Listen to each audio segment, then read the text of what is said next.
Olá! Nessa aula eu quero discutir com vocês alguns exercícios resolvidos sobre EDOs lineares de segunda ordem. Lembrando desde o início que eu fixei um novo artigo no site, onde esse vídeo vai estar, né? Mas também onde eu coloquei todos os exercícios que a gente fez sobre EDOs lineares de segunda ordem, tá? Então lá agora você tem um artigo só com todos os exercícios e no início do artigo tem um resumo sobre toda a matéria de EDO linear de segunda ordem. Então, ali tem um resumo do que precisa ser feito, tá?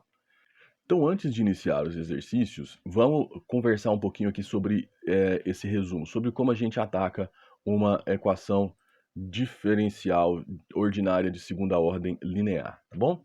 Então, a estrutura dela é essa, né? Derivada de segunda ordem mais P de t vezes y mais P de t vezes y' mais Q de t y igual a uma g de t, tá bom? Tem um teorema da existência e unicidade que fala que vai existir uma solução dessa equação no intervalo de continuidade dos coeficientes junto com essa função g, ok?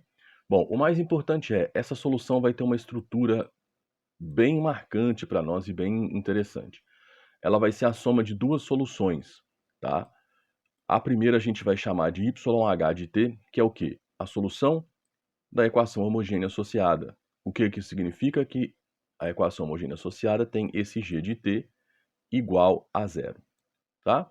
E essa solução, né, dessa equação homogênea associada vai ser dada por YH de t, C1, Y1 de t, mais C2, Y2 de t, onde esse Y1 e esse Y2 formem um CFS desta equação homogênea associada. O que é um conjunto fundamental de soluções?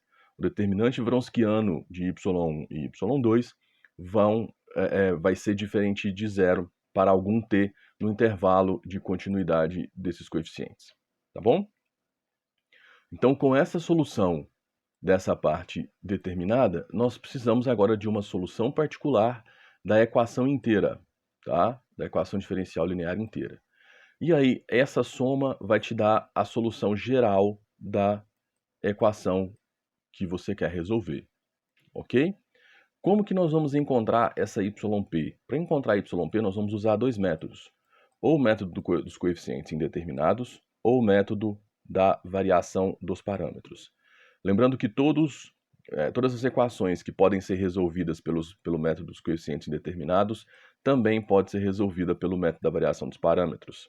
Isso porque o método dos coeficientes indeterminados ele só abarca funções g, essas funções g aqui, que tenham natureza polinomial, exponencial ou seno e cosseno, tá? Já a variação dos parâmetros, desde que você consiga estabelecer essa y1 e essa y2 e que elas formem um conjunto fundamental de soluções, junto com o determinante wronskiano das duas, você vai conseguir calcular uma YP, lógico, se a sua integração for possível lá na nossa fórmula, tá? Então essa é a ideia. Um pequeno problema, nós não temos um método para encontrar essa y1 e essa y2 que formem esse CFS, tá? Salvo em casos onde você tem coeficientes constantes ou uma equação de Euler-Cauchy, você não tem uma técnica que te dê essa y1 e y2. O que você tem é o seguinte, se você encontrar a y1 de t, você pode usar o método da redução de ordem para encontrar a y2 de forma que você tenha um conjunto fundamental de soluções, tá? Então é isso. Nos exercícios de hoje eu quero trabalhar, acho que não me engano, com dois exercícios onde a gente precisa encontrar esse y1 e esse y2, tá bom? Ou um vai ser dado e a gente vai usar o método da redução de ordem e no outro exercício a gente vai encontrar as duas, tá ok? Mas vamos conversar sobre isso mais à frente. Então vamos lá, primeiro exercício, um exercíciozinho simples para a gente poder trabalhar. Lembra o seguinte, independente de qual seja o exercício, todas as nossas soluções terão a mesma estrutura. A solução da equação homogênea associada mais uma solução particular, tá bom? Então agora vamos trabalhar com a equação homogênea dessa equação diferencial, né? Então nós vamos pegar agora o nosso g de t, que é t mais 1 ao quadrado, né? E vamos vamos tirar ele, vamos colocar igual a zero para a gente ter a equação homogênea associada, tá? Então agora vamos resolver a equação homogênea associada. Você tem uma equação homogênea de segunda ordem com coeficientes constantes. A gente usa a equação característica, percebe que nós temos nós temos lambda quadrado igual a menos 4, né? Ou seja, lambda igual a mais ou menos 2i, e isso me dá a solução C1 cosseno de 2t mais C2 seno de 2t, ok? Lógico, eu estou considerando aqui que você já estudou, né, toda essa parte, todo o conteúdo sobre EDOs lineares de segunda ordem, tá? E que você já tem ideia de como resolve uma equação homogênea com coeficientes constantes de segunda ordem, né, que basta você usar a equação característica e, de acordo com as raízes da equação característica, você tem a sua solução, tá bom? Se você não tem essa base ainda, assista às aulas anteriores novamente, estude um pouco mais e volte aqui. Muita coisa eu vou fazer direto porque eu assumo que vocês já estudaram essa parte, tá? Então aqui nós conseguimos dizer que a gente tem um CFS formado por essas duas funções, cosseno de 2t e seno de 2t, cujo Wronskiano vai ser diferente de zero, tá? Para algum t real. Perceba que o intervalo de continuidade aqui dos coeficientes é o conjunto dos números reais, né? Então, para algum t real, esse Wronskiano vai ser diferente de zero. Na verdade, ele vai ser sempre diferente de zero. Você consegue calcular ele aí facinho, tá? Se não me engano, vai dar 2, né? Por que que eu fiz o CFS? Porque aqui agora eu tenho duas escolhas, né? Nesse caso, dessa G de t, eu tenho duas escolhas. Eu posso usar ou o método da variação dos parâmetros ou o método dos coeficientes indeterminados, tá bom? E se eu for usar o método da variação dos parâmetros, eu preciso desse CFS e do determinante Wronskiano, tá? Mas nesse primeiro caso, nesse primeiro exercício, eu vou usar o método dos coeficientes indeterminados para calcular essa solução. Então, para fazer isso, eu vou expandir, né, esse quadrado da soma, né? E aí ele vai virar esse t quadrado mais 2t mais 1, ok? Simplesmente para que eu não tenha uma composição de funções, eu tenha um polinômio e eu possa ir lá na tabela dos coeficientes indeterminados e trabalhar. Lembrando que, mais uma vez, eu deduzo aqui que você já estudou os coeficientes indeterminados e já sabe como que nós vamos escolher essa nossa yp de t, né? Ela vai ser um polinômio de segunda ordem genérico, at quadrado mais b vezes t mais c. Ok? Então agora nós vamos atrás desses coeficientes a, b e c, vamos determinar esses coeficientes, tá bom? Nós observamos no slide anterior que eu vou buscar uma solução yp de t dessa equação, de forma que ela tenha a estrutura at quadrado mais bt mais c. Então o que você vai fazer agora? Deriva uma vez, deriva duas vezes, substitui a segunda derivada na equação, substitui y, e aí tenta encontrar os seus coeficientes, tá? Então, exatamente isso que a gente fez. Derivou uma vez, vai dar 2at mais b.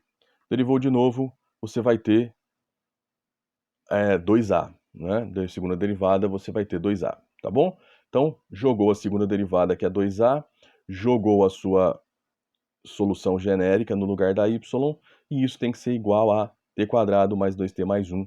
E aí agora você vai agrupar os coeficientes do t quadrado com os coeficientes do t com os termos independentes, né? E aí você vai chegar que 4a tem que ser igual a 1, 4b tem que ser igual a 2, né? E 4c mais 2a tem que ser igual a 1, ou seja, você tem um sistema linear onde você encontra soluções a igual a 1 quarto, b igual a meio e c também igual a meio.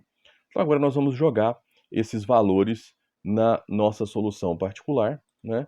E vamos encontrar que a nossa yp de t é 1 quarto vezes t quadrado mais meio t mais meio, tá? Então agora observa o que nós temos. Nós já temos a solução da equação homogênea associada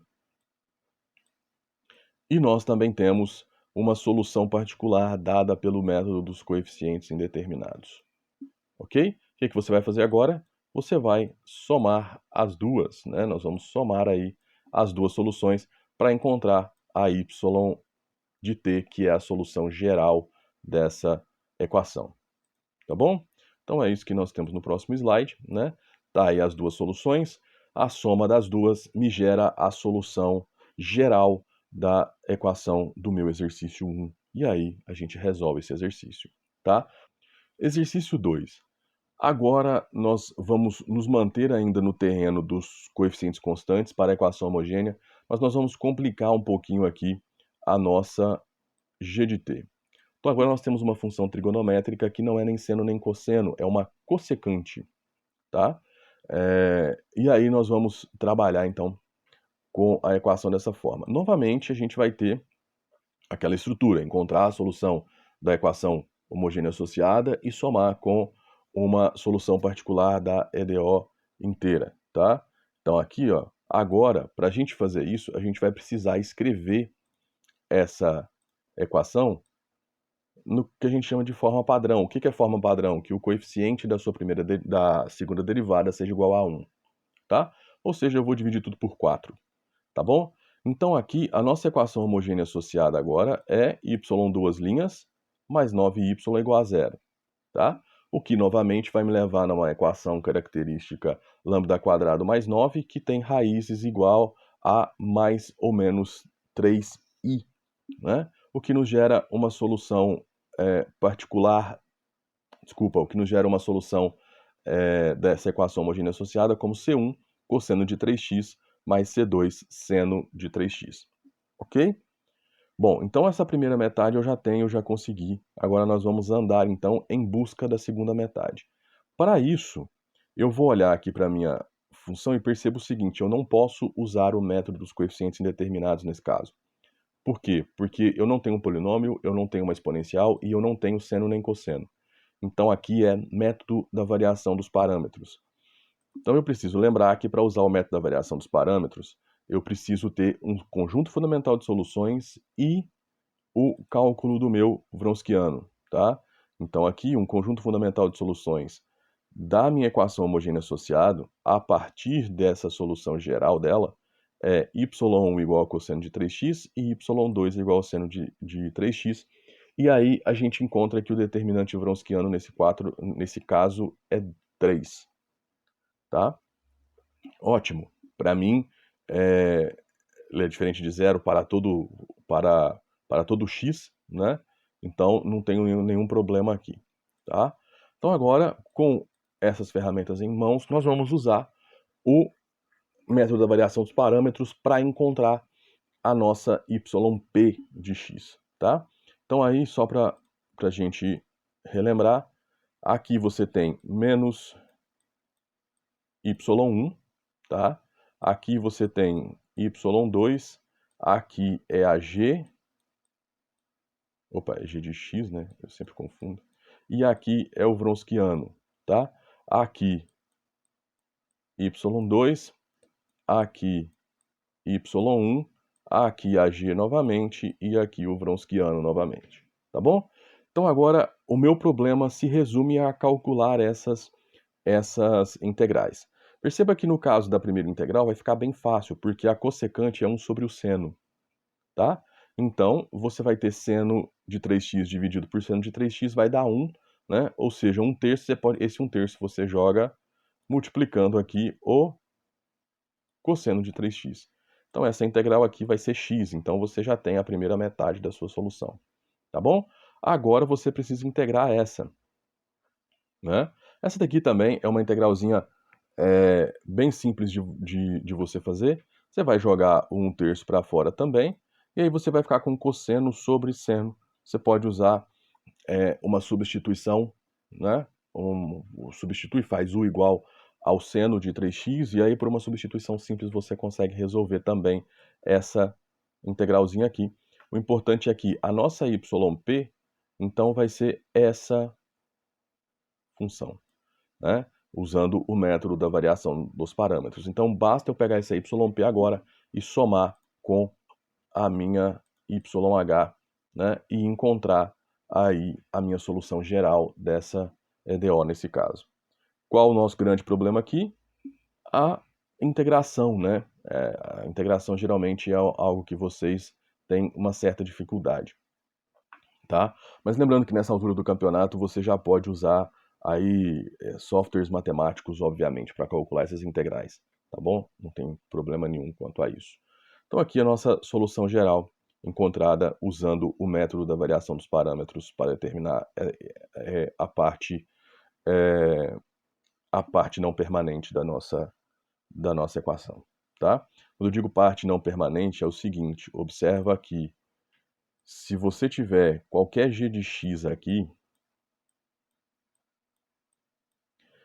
essa primeira metade da solução é a mesma independente da g de x que você tenha. O que vai alterar é essa outra metade, tá? Por isso que a gente chama essa primeira metade de solução permanente, né? A parte permanente da solução, tá bom? Exercício 3. O exercício 3 aparece um logaritmo, né? Aparece um ln, e algumas vezes o ln é um tanto quanto temido pelos alunos. E aqui nós ainda temos o fato da nossa equação ter coeficientes variáveis, né? Você tem aí t quadrado, t e menos 1, tá bom? Mas a lógica é a mesma, você vai querer encontrar uma solução da equação homogênea associada mais a solução particular da equação inteira, né? Esse t maior que zero aqui é justamente para que a gente tenha a existência do ln, tá bom?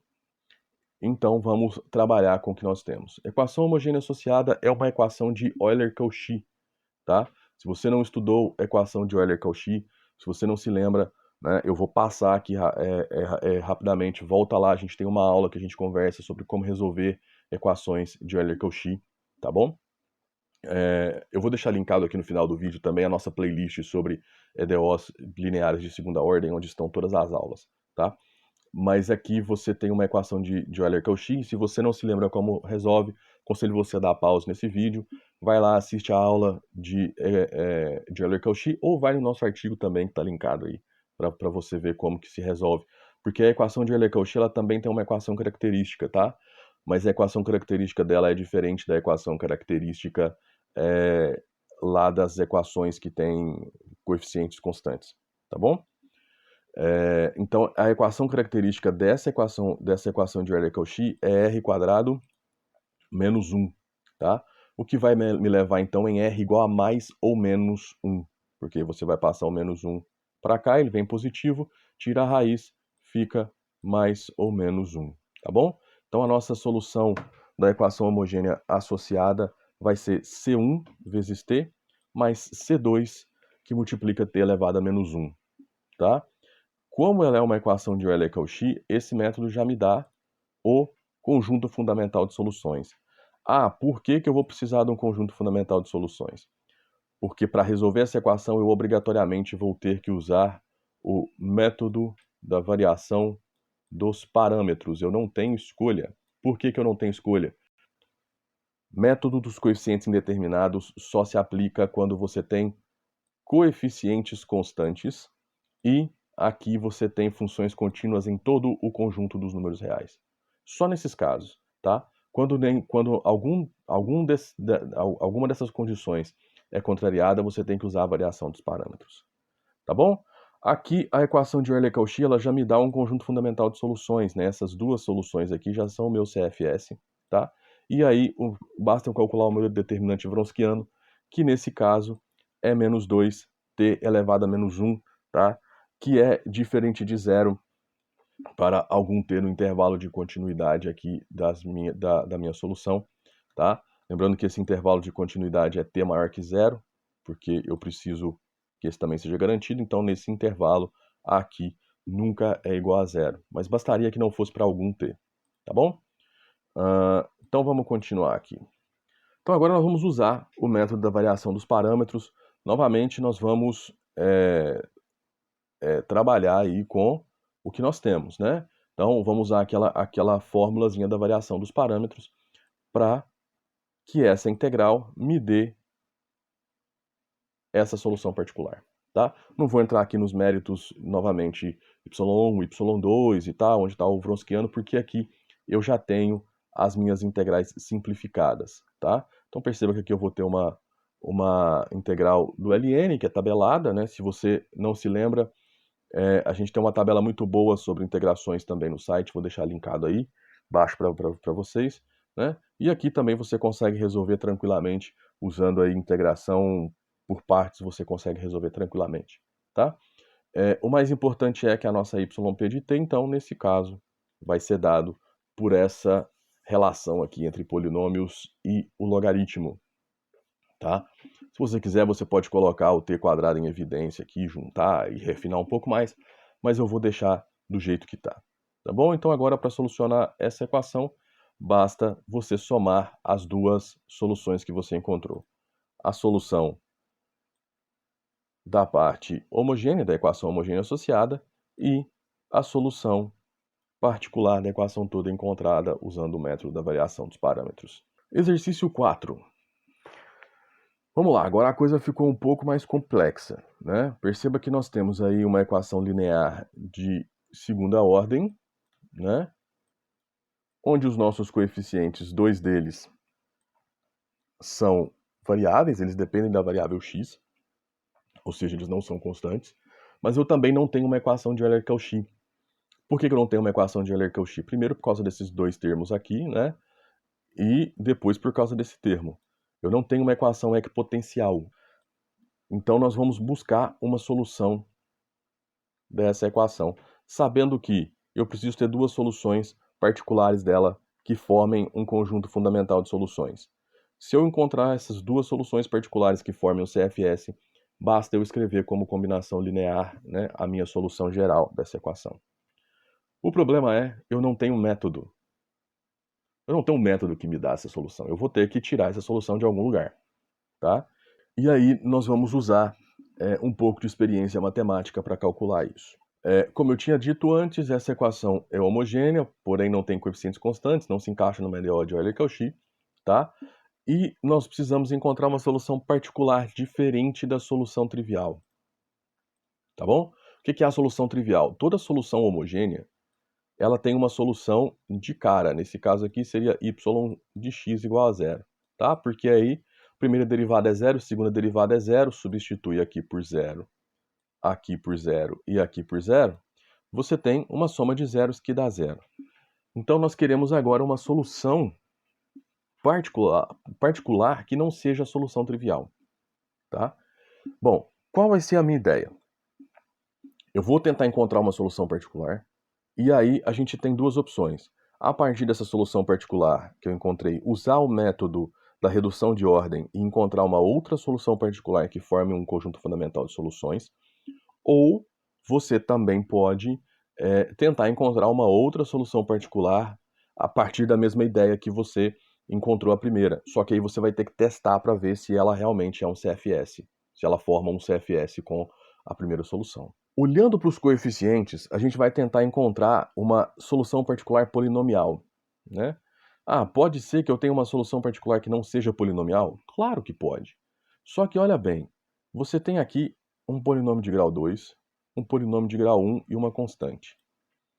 A probabilidade de você ter uma solução particular y1 de x que seja um polinômio que na hora que você deriva duas vezes, deriva uma vez, você joga aqui zero, é muito grande, tá? Uma possibilidade muito maior do que se você escrever uma equação com senos e cossenos, com exponenciais, por exemplo.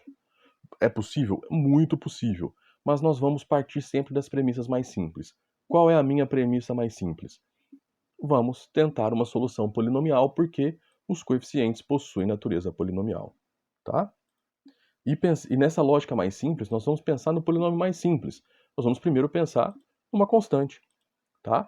Nós vamos então testar y1 de x igual a uma constante a. Primeira derivada é zero, segunda derivada é zero.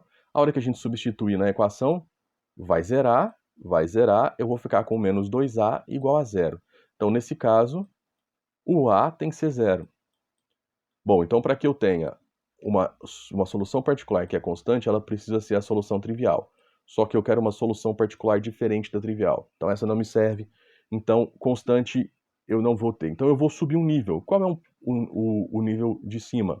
Então vamos agora procurar uma solução particular y de x com um polinômio de primeiro grau. Y igual a x mais b. Tá? que eu vou fazer? Vou derivar uma vez, vai ficar A. Vou derivar de novo, vai dar 0. Tá? E aí eu vou substituir na minha EDO. Então, ó, aqui o que vai acontecer? Primeiro coeficiente vezes 0, que é a segunda derivada. Segundo coeficiente vezes A, que é a primeira derivada. Menos 2 vezes Y. Estou substituindo aqui. Tá vendo? Isso tem que ser igual a 0. Aí, o que vai acontecer? Logicamente, eu não vou escrever os cálculos aqui, mas essa parte aqui vai zerar, ok? Então, você vai ficar com 2 mais 2x vezes A, tá? Menos 2ax mais b. O que vai significar? Para que isso seja zero, o A vai ter que ser igual a B. Você vai conseguir isso com uma continha muito simples. O que isso significa para mim? Significa que todo polinômio do primeiro grau, ax mais A, ou seja, a constante que multiplica o x é a mesma constante que está no termo independente, vai ser uma solução particular dessa equação. Então, eu vou escolher o mais simples. Zero não pode, porque se eu colocar zero eu tenho a solução trivial de novo e eu não quero. Por uma questão de simplicidade, eu vou escolher o A igual a 1. Então, y1 de x igual a x mais 1 é uma solução particular dessa equação, tá? Ah, poderia ter escolhido outro valor? Poderia. Você poderia ter escolhido o A como menos 1, o A como menos meio, o A como 2, o A como 5, o A como π. Você poderia ter escolhido o que você quisesse, tá? Então agora nós já temos uma solução particular. O mais difícil a gente já fez, tá?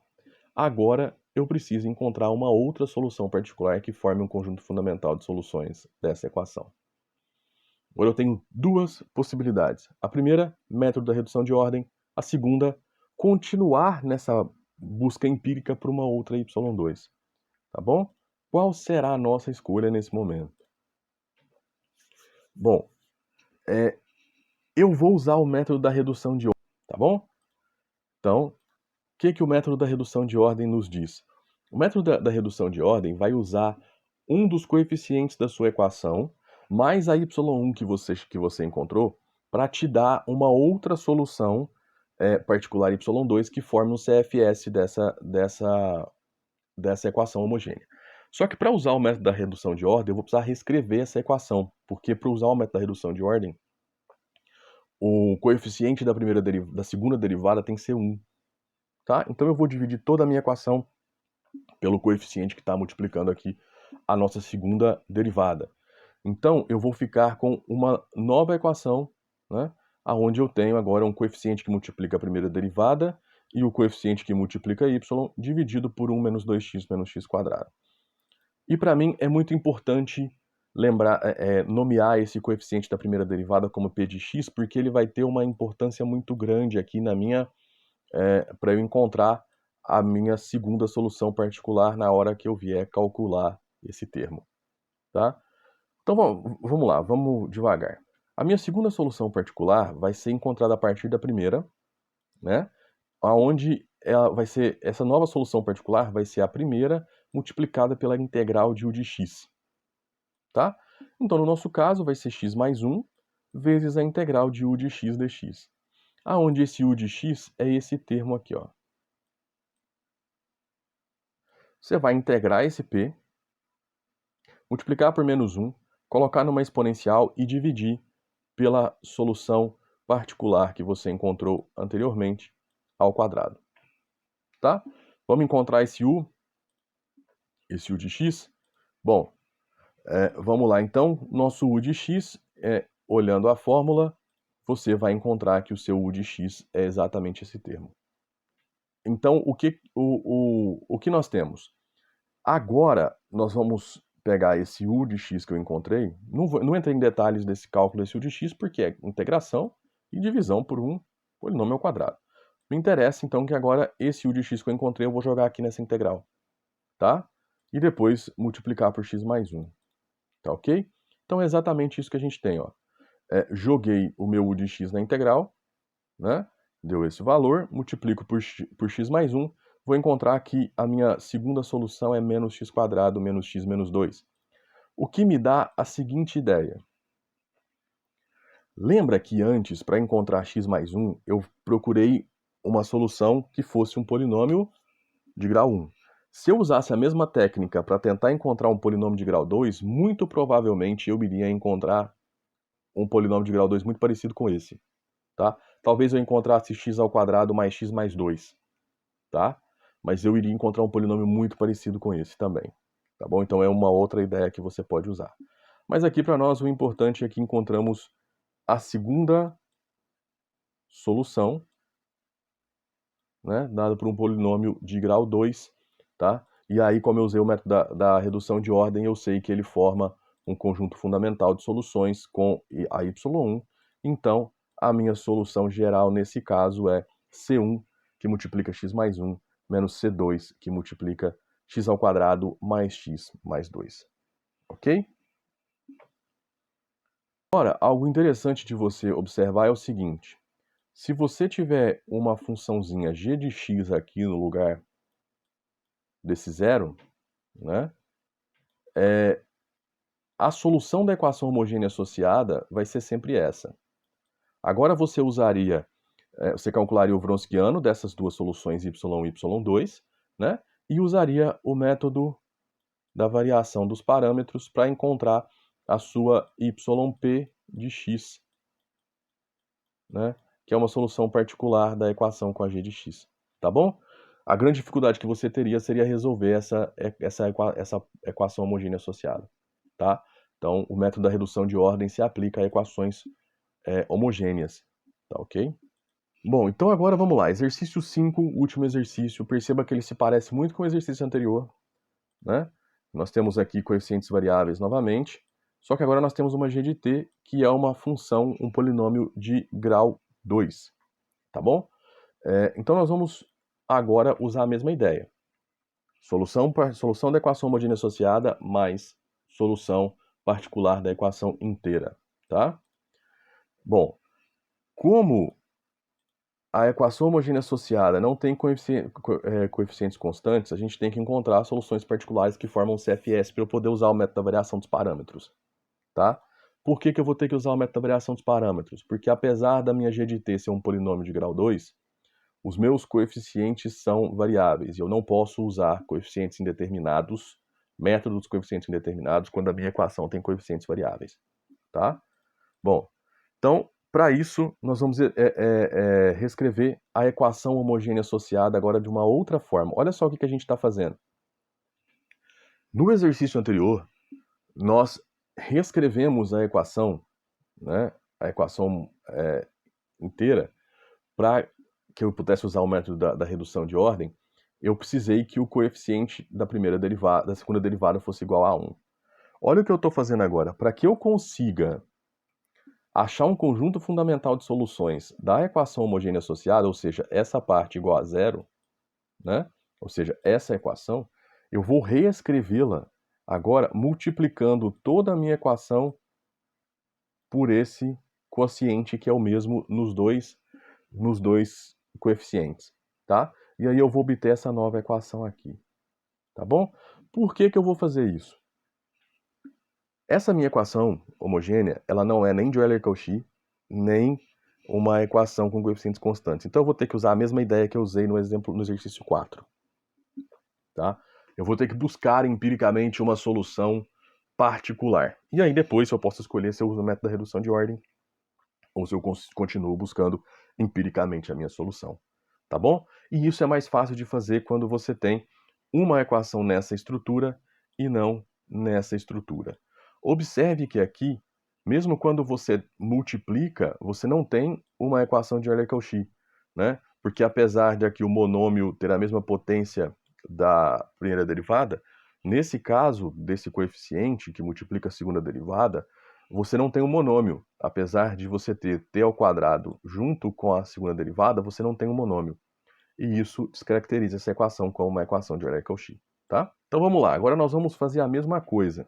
E inspirados pelo exercício 4, nós vamos agora procurar duas soluções particulares que vão ter essas duas estruturas aqui, ó. Uma é um polinômio do primeiro grau e outra é um polinômio do segundo grau. Por que nós vamos fazer isso? Porque observe que você tem basicamente a mesma coisa que você tinha no exercício 4. polinômio que multiplica a segunda derivada de grau 2, polinômio que multiplica a primeira derivada de grau 1, tá? E uma constante multiplicando a variável y. Então faz sentido a gente buscar nessa estrutura, tá? E aí você vai usar aquela mesma ideia que a gente usou no exercício 4. Pega y1, deriva uma vez, deriva duas vezes, substitui na equação. Você vai encontrar que o a precisa ser 1 e o b precisa ser 0, ok? Agora você pega y2, deriva uma vez, deriva duas vezes, substitui na equação e você vai encontrar que você precisa que o a seja igual a 1, o b seja igual a 0 e o c seja igual a menos 1. Tá bom? Então aí você vai encontrar as suas duas soluções particulares. y1 de t igual a t e y2 de t igual a t quadrado. Tá bom? Bom, agora você tem o seguinte. Como eu vou ter que usar o método da variação dos parâmetros, porque os meus coeficientes da equação são variáveis, eles não são constantes, eu preciso calcular o Wronskiano de todo jeito, né? Logicamente, nesse caso, onde eu consegui essas soluções particulares de uma forma empírica, eu preciso calcular esse Wronskiano para garantir que essas duas soluções formem um CFS, tá? E o Wronskiano, nesse caso, é t quadrado mais 1, que é diferente de zero para todo t no domínio dos meus coeficientes, tá? Então, bastava que ele fosse diferente de zero para algum t, mas como ele é para todo, então, para mim, tá ótimo, né? E o yp de t nós vamos usar o método da... E eu não vou entrar nos detalhes aqui de cálculo, mas você vai ter divisões de polinômio dentro das suas integrais, tá? Lembrando que você tem aqui as suas soluções particulares y e y2 de fora, né? E aí você vai calcular as suas integrais e vai chegar que a sua yp é também um polinômio, né, com um grau ainda maior do que o que a gente tinha encontrado aqui para y1 e y2. Tá bom? E aí agora basta a gente somar as duas soluções, ok? Então, essa daqui é a nossa solução geral dessa equação. Então eu acredito que com essa a gente consegue abranger aí de uma forma bem interessante algumas das diferentes técnicas de solução das EDOs lineares de segunda ordem, tá bom? Então aí a gente usou muita coisa da teoria como um todo, ok? Lembrando que todos os artigos sobre equações diferenciais ordinárias lineares de segunda ordem estão linkados aí abaixo na descrição do vídeo, tá? E lá, em todos eles, tem exercícios resolvidos, tem exemplos e tem a teoria. E o nosso primeiro artigo linkado é o artigo onde eu tenho um resumo de toda a teoria de EDOs lineares de segunda ordem, né? Mais todos os exercícios resolvidos sobre esse tema que a gente tem no site, eu coloquei todos num artigo só. Tá ok? Então era isso. Abraços. Qualquer dúvida é só entrar em contato.